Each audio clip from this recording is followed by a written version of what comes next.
Você recebe seu salário e em poucos dias ele já sumiu, boletos, cartão, mercado, e quando vai ver já não sobra nada e você tá no vermelho? Pois calma, que no vídeo de hoje eu vou te mostrar um passo a passo de como se organizar financeiramente para fazer o seu salário render mais, mesmo ganhando pouco. Muita gente recebe o dinheiro e já vai pagando tudo no automático, todas as contas. Isso dá pouca visibilidade para a sua organização, para os seus gastos e também para o quanto que você ganha. Então, o primeiro passo para se organizar é anotar tudo.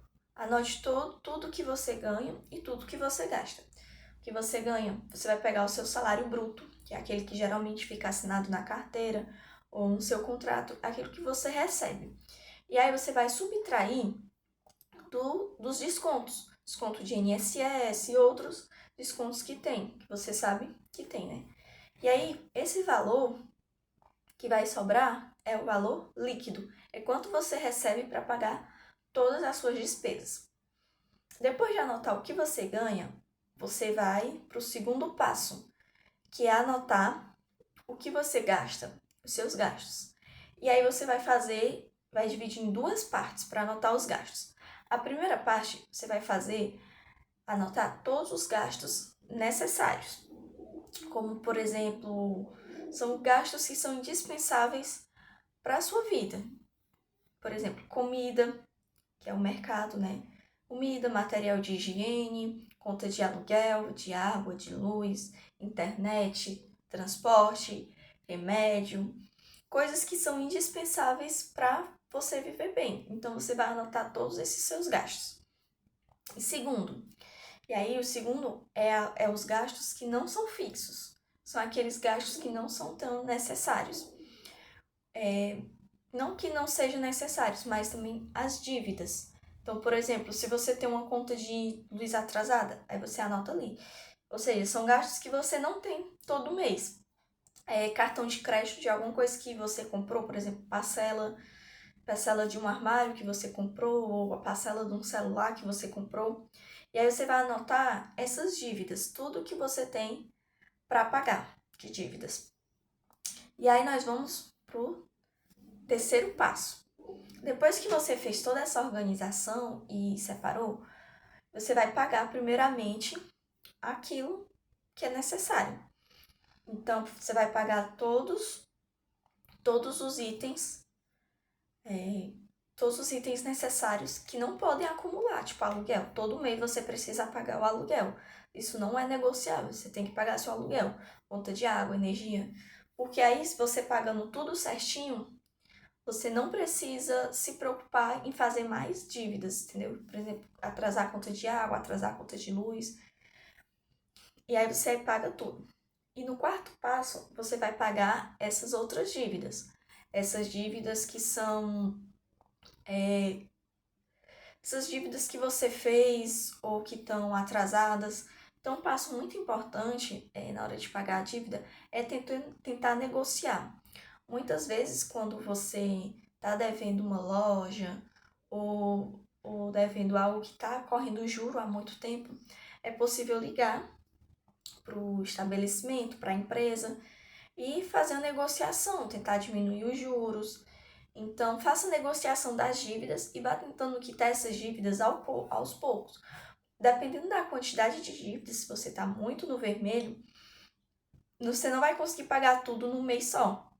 Mas lixe as prioridades da dívida. Aquela dívida que está correndo mais juros.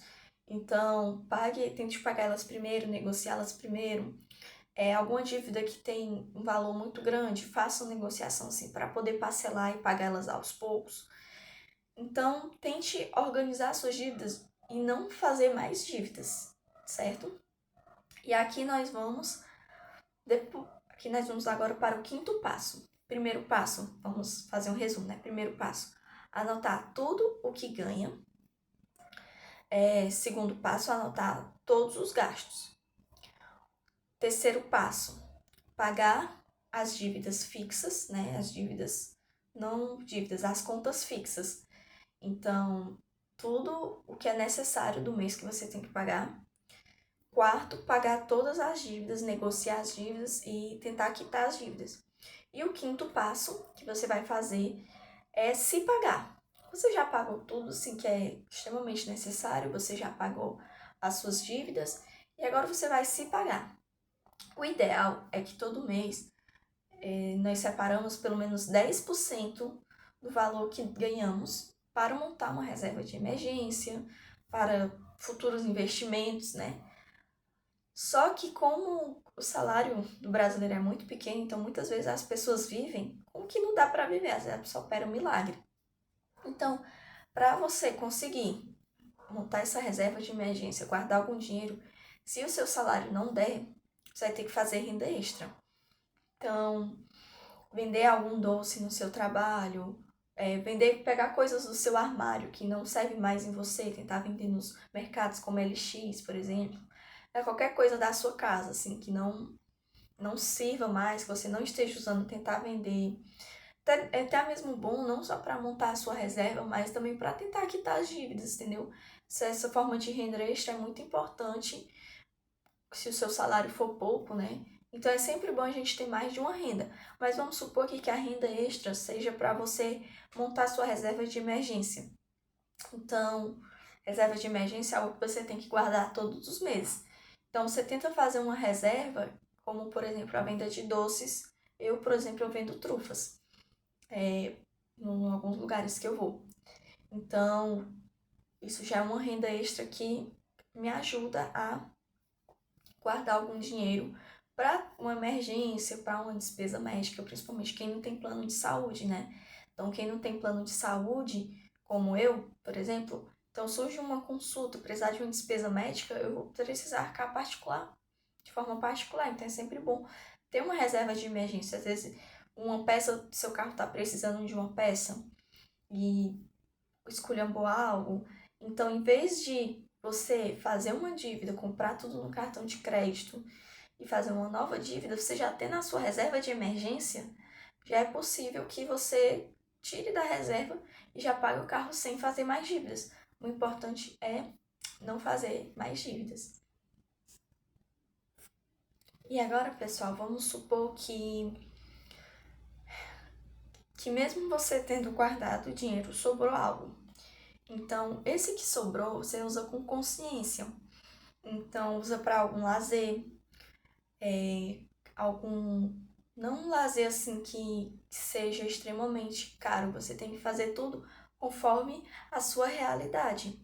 Então, você pode usar para lazer ou comprar algo que você queira muito, ou também guardar. Por exemplo, se sobrou pouco dinheiro e você quer algo muito grande, então você guarda para juntando aos poucos e comprar algo maior posteriormente. Então é isso, pessoal. Vamos recapitular tudo. Primeiro passo, anotar tudo que ganha. Segundo passo, anotar todos os gastos. Terceiro passo, pagar todas as contas do mês que sejam necessárias. Terceiro passo, quarto passo, quer dizer, anotar todas as dívidas, tentar negociar as dívidas. Quinto passo, depois de pagar tudo, né? Você guardar, se pagar, tirar um dinheiro para você, para montar sua reserva de emergência. E sexto passo, o que sobrar, se sobrar, né? Guardar com consciência ou gastar com consciência. Então, ter inteligência financeira para administrar seu dinheiro, que mesmo ganhando pouco, se for um dinheiro bem administrado, seu dinheiro vale muito. Tem muitas pessoas, se você aprender a administrar no pouco, quando chegar no muito, você também vai saber administrar, né? Existem muitas pessoas que ganham 10, 15 mil e não sabem administrar, estão no vermelho, porque acham que estão ganhando muito e sempre acham que estão ganhando muito e acabam gastando mais do que ganham. Então, se você tiver o hábito, mesmo ganhando pouco, de anotar tudo, de saber quanto você ganha, de saber o quanto gasta e criar esse hábito desde cedo, quando for mais tarde, futuramente, que aumentar seu salário, você continuar com esse hábito de guardar, o hábito de anotar tudo, de saber realmente as suas despesas e o quanto você pode gastar com cada coisa, futuramente vai ser bem melhor para você. Então foi isso, pessoal. Se vocês gostaram, deixe um joinha, deixe um comentário sobre alguma sugestão ou o que você achou do vídeo, se essas ideias que eu passei realmente funcionaram para você. E se inscrevam no canal, porque aqui eu tô postando muitas dicas, muitas ideias sobre organização financeira, principalmente para jovens. E é isso.